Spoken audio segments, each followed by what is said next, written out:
23 June 2026 Babanpur Mohanpur গ্রাম পঞ্চায়েতের 2 নং word থেকে চ্যানেল আনন্দের একটি নিবেদন। 2014 সাল থেকে লড়াই এখানকার অধিবাসীদের। লড়াই একটাই, ভালো নিকাশি ব্যবস্থা ও রাস্তার।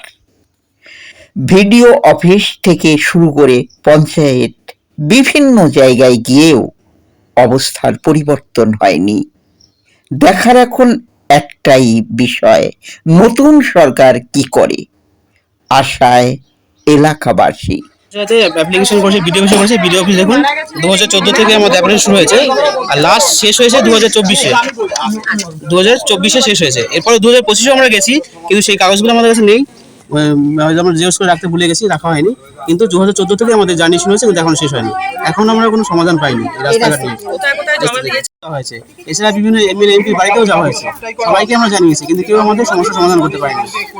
এই যে জলের সমস্যা, তারপর বিষাক্ত সাপ পোকা মাকড় যোগ নিয়ে এই বাচ্চার পড়াশোনা সমস্ত বন্ধ হয়ে যাচ্ছে।